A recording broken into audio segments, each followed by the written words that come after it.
It's a beautiful day in the neighborhood, ladies and gentlemen. Welcome back. I forgot my sweater. It's okay, it's a cardigan. It's Movement Monday, and today we are talking about getting out of pain before you train and whether that's a good idea or not.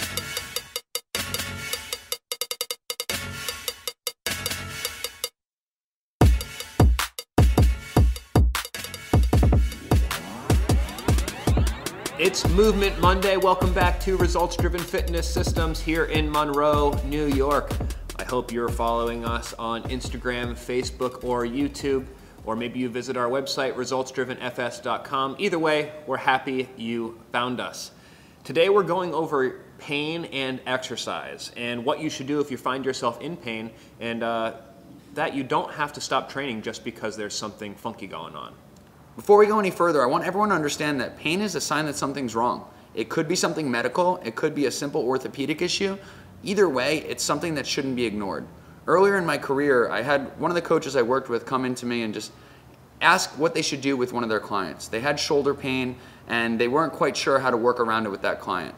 I told them that they should have the client get the shoulder checked out, and maybe it's not the best idea for them to train that day or train their upper body that day. I don't know the exact time frame, but somewhere in the 6 months to a year later, that client came into the gym and walked up to the client, ran up to the client and hugged them and thanked them for saving their life. That person had early stage breast cancer, and because the trainer wasn't afraid to just dig deeper and find out where the pain was coming from, they actually saved that person's life. Most of the people we work with, when they have pain, it's a minor issue. It's something with movement or it's something orthopedic, but it's just not worth taking that risk. So instead of looking at body parts here, we bucket movement into patterns. And once you start to look at exercise in terms of patterns and not just joints and muscles, you start to see very interesting correlations between painful patterns and different exercises and what hurts and what doesn't. So let's take the example of somebody with knee pain. Maybe we have them squat at some point in their workout and it feels uncomfortable. So, we are thankful that they tell us, and maybe we do a split squat instead, and all of a sudden magically it doesn't hurt anymore. It's so cool for coaches to see that, and for you to learn that just because something hurts doesn't mean you have to stop training. You just have to find the patterns that don't hurt. We want you to make sure you listen to your screen. The functional movement screen has 7 movement patterns and 3 pain clearing tests. So look for any of those patterns that show pain, and just make sure that your coach or your trainer is able to program you accordingly so you can work around the pain and not through it. If you don't believe us, listen to one of our super strong clients, Sandy. I mean, the good thing about RD is we don't work through pain, we work around pain. I remember it was probably like my 2nd or 3rd time here, and I was foam rolling, and I pulled something in my leg. I mean, this is how out of shape I was. It was horrible.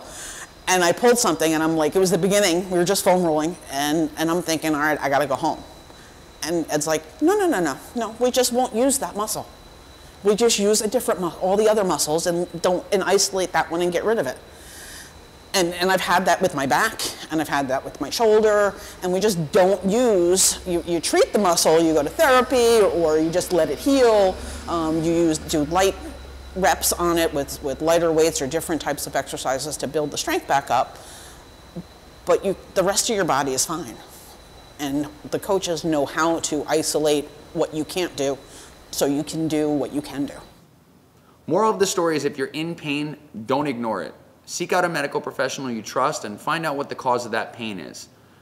Once you take that step, you can find things that don't hurt or find patterns that don't hurt and train. We want you to still be able to get after it, as long as you do it safely. Hopefully this brought you some value and you'll apply it to your training. If you want to learn more about what we do here at Results Driven and how it can help you, visit resultsdrivenfs.com and follow us on Facebook, Instagram, and YouTube for all the information from the Results Driven community. Thank you for joining us, and I'm sure, again, we will see you soon. I miss you already. Bye.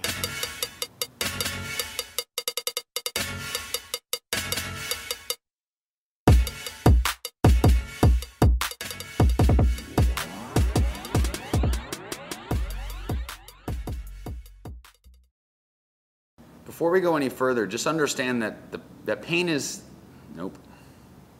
Before we go any further, I just want everyone to understand that pain is something that shouldn't be ignored. It's a sign something's wrong. It could be orthopedic, it could be medical. I don't want to go back to saying something's wrong. Okay. Before we go any further, I just want everyone to understand that pain is a sign that something's wrong. It could be an orthopedic issue, it could be a medical issue. In all reality, no matter what, I'm going too many words. All right. You can actually see a difference between different exercises and how certain patterns. So one of the ways that we look. Just give it a minute. It's intense. But it doesn't mean that you can't train.